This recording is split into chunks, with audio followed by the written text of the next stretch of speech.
સમાચાર છોટાઉદેપુરના જોડાવાંઠ પાસે તુફાન ગાડી અને ટ્રેક્ટર વચ્ચે ગમખ્વાર અકસ્માતની ઘટના ઘટી છે. અકસ્માતમાં એકનું મોત અને કારમાં સવાર 20થી વધુ લોકો ઇજાગ્રસ્ત થયા છે. ઇજાગ્રસ્તોને હોસ્પિટલમાં દાખલ કરવામાં આવ્યા છે. મધ્યપ્રદેશથી આવતા લોકો ગોંડલ મજૂરી કામ માટે જતા હતા.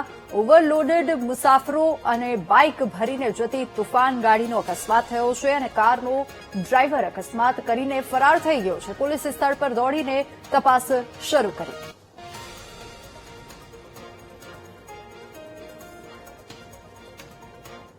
એમાં તુફાનની અંદર આવતા લોકોને 20 લોકો બેઠેલા હતા. એમાં એક વ્યક્તિ મૃત્યુ પામેલ છે અને 8 લોકોને છોટાઉદેપુરની અંદર સામૂહિક હોસ્પિટલમાં ખસેડવામાં આવ્યા છે અત્યારે. અને એ ટ્રેક્ટર સાથે અથડામણ થઈ છે, જેમ દુર્ઘટના બની છે અત્યારે.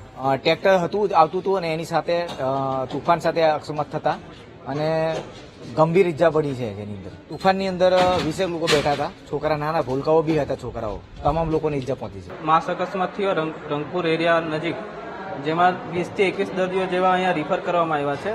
જેમાંથી એક વ્યક્તિનું મૃત્યુ પણ થયેલું છે, જેમાંથી 4 જેટલા બાળકો છે, 15 જેટલા બીજા સામાન્ય દર્દીઓ છે જેમને માઇનર ઇન્જરી, જે છોલાઈને વાગી જવું, લેસરેશન, એબ્રેશન જેવી ઈજાઓ થયેલી છે. ફ્રેક્ચર પણ હોઈ શકે એવું છે, જેમને સારવાર હેઠળ અહીંયા રાખેલા છે.